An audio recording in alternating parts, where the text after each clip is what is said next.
Ayebazibwe Mukama mbalamusizaako nnyo mu linnya lya Mukama waffe Yesu Kristo abeera ddala omulamu. Neebaza Mukama olw'obulamu bwammwe mwenna gye musinzidde mu maanyi ag'Omwoyo Mutukuvu. Seconds 2 ntono nnyo 3 male nkuviire ngende nja kukomawo mu maaso eyo nga tumaliriza ate emirimu emirala gye tuli mu kukola. Wiiki eno mbajjukizaamu mabegakaawo waliwo abakulu abavaayo nga bagamba nti nvuma abasumba, nvumye buli musumba yenna, buli kugamba Uganda yonna ejjuddemu ndowooza abasumba bali 5 oba 3. Naye nze nabasabye ne mbagamba gwe wenna akola vidiyo ng'ogamba nti nvuma abasumba, oba gwe wenna ali mu comment section ng'ogamba nvuma abasumba. Uganda erimu abasumba bameka? Babale, ekyo nkikulekedde mu mutwe gwo kirowoozeeko. Ndi mu kubatunuulira kino kitegeeza nti waliwo omwoyo oguli mu kufugira mu mmwe, omwoyo omubi, omwoyo ogufuga mu baana abatagonda. Befeso 2:2, the spirit of Antichrist, spirit ezimba ba Nebukaduneza. Basibo ne bannyabo, Uganda erimu abasumba bameka? Kiddemu. Bukyambeerawo akawulira nga njogera ku basumba bameka? Kyakubiri. Ekyokusatu, mbavumye ki? Gwe kyonkolera kiri ekintu kimu, gwekola vidiyo teweemenya mutwe, gwekola vidiyo ng'ogamba nti wavuma musumba gundi era wamuvuma kino, n'ovuma musumba gundi era n'omuvuma kino. Ekyo nkikulekedde.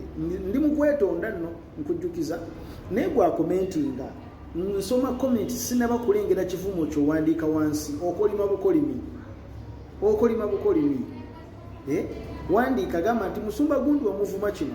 Kakati musumba Serwada nemwenenyereza, era munsonyiwe, musumba Serwada namuvuma nti akolagana ne Inter-Religious Council of Uganda. Era Inter-Religious Council of Uganda, it is a by-part eya One World Order eyatandikibwa omukyala ayitibwa Alice Ann Beire. 10-point plans to destroy Christianity. Mwemuli ebisiyaga, mwemuli okwawula abafumbo, mwemuli abaana okubajemesa bazadde baabwe n'ebirala, a lot of things. Plans ziri 10, agendas ezo. Then mwemuli ne interfaith gye tuyita Inter-Religious Council of Uganda. N'olwekyo namuvuma, bwe nayogera ku Inter-Religious Council of Uganda, basebo ne bannyabo namuvuma era nenenyeza namuvuma. Mpayo ekivumo ekirala kye navuma Dr. Serwadda nja kusanyuka, era nenenyeza ne musumba Bugembe naye namuvuma. Bwe namugamba nti lekeraawo ogenda okubira ab'ensi ebirango, namuvuma era nemwenenyereza. Namuvuma namwenenyereza. Mpayo ekivumo ekirala kye navuma musumba Wilson Bugembe, kiwandike wansi mu comment. Kale kola vidiyo kye namuvuma, ekyo nja kusanyuka nnyo omutima gwange. Bw'onaagaana okukikola nkulayirira bw'olemerera okuteeka wansi ekivumo kye nabavuma.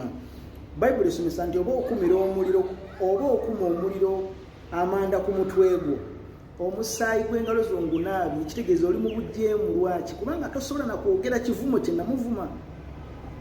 Ne comment tosobola nakugiwandika nti wamuvuma kino, kyogere nti wamuvuma. Gwe commenting agamba nti wamuvuma. Kati kino bw'olemerera okuwandiika ekivumo kye namuvuma ng'oyasamya akamwa n'ogamba nti ovuma abasumba, weekebere. Kakati omuntu gwensigazayo mulala okwenenyeza, ono ye abaluma nnyo, ye musumba Tom Mugerwa ne mukyala we. Oyo naye ngenda kujja mwenenyeze, naye kantandike kati okumwenenyeza. Musumba Tom Mugerwa nsonyiwa, ne bammemba ba Mutunde Christian Fellowship namwe munsonyiwe, kubanga navuma musumba Tom nti ewuwe mu kanisa waliwo omwoyo gwawambawo, omwoyo guyitibwa gwa Jezeberi. Era ne mbategeeza nti omwoyo guno gwawula amaka. Era ne mbategeeza nti omukyala ayitibwa Jackie Nalugwama yakulembeddemu okwawula amaka g'abooluganda. Era ne mbategeeza nti amaka agamu ge yayawula mwe muli amaka ga Lwanga Engineer. Kakati bwe mbanga nkuvumye nga kino nakyo kivumo, genda Mutundwe noonya gwe bayita Muzeeyi Lwanga Engineer, ononye ne omukyala ayitibwa Jackie Nalugwama. Bwe kibeera nga kikyamu nga si kituufu, nga kino ekivumo kyenvumye si kituufu, then oluwadde mbogenda mu kooti. Kati ekyo ekivumo nakivuma Muzeeyi Tom Mugerwa nsonyiwa nakuvuma ssebo nammwe abagoberera mutundu nammwe nabavumiramu ekyo ekivumo kibi nnyo ekyo ekivumo kibi ovuma otya omuweereza wa Mukama nti mu kanisa mulimu omwoyo gwa Jezeberi ogwawula amaka era omuntu oyo ayitibwa Jackie Nalugwama akulembeddemu omwoyo ogwo navuma omuntu omulala ayitibwa Maaza era namuvuma ne mugamba nti akulembeddemu omuze ogw'okusibira abaami abafumbo mu buweereza ne balema kuddayo waka kutuukiriza buvunaanyizibwa bwabwe ng'amaka ekyo nakimuvuma kivumo kibi nnyo era nkyeneenyeza naye nkusaba gwe naawuliriza byenjogera bibanga bikyamu vaayo kola vidiyo ongambe nti kino kikyamu waliwo abooluganda abalala basitusaawo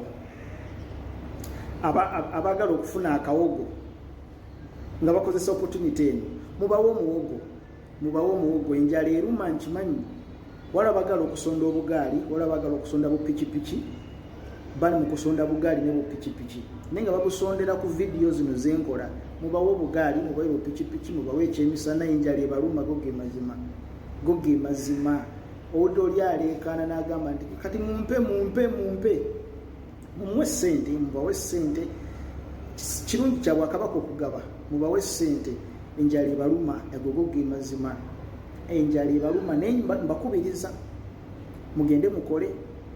mugende mukole mudde waka muve ku street nga mumaze okubuulira enjiri mudde waka n'akaveera naye nga akaveera ke mulina mu nsawo temukabalidde mu nsawo z'abalala naye nga kavudde mu mikono gyammwe mugende mukole mukyali bavubuka bato enjiri ku street mugibuulire beri n'akadde ate akawungezi munyuke n'akaveera nga kavudde mu ntuuyo zammwe Mukama bankumire era banjagalire bivumo ki byenvuma abasumba mubiteeke wansi very soon enkyandowoza tujja kuba tweyongerayo n'ensonga za Oluganda Naboth nzigoberera bulungi nnyo wala balowooza nti nno ndi mu kusaaga ntandika butandisi eri waffe tugamba twakatolere butolere abanjagalire Mukama mweraba kivumo ki mumpeeyo ebivumo ebiralawo byenvumye abasumba temubirina nsomye comments sirina bivumo byendabye byemuwandiika ndoze ebivumo byenvumye abasumba mubitegedde byebyo abankumire Mukama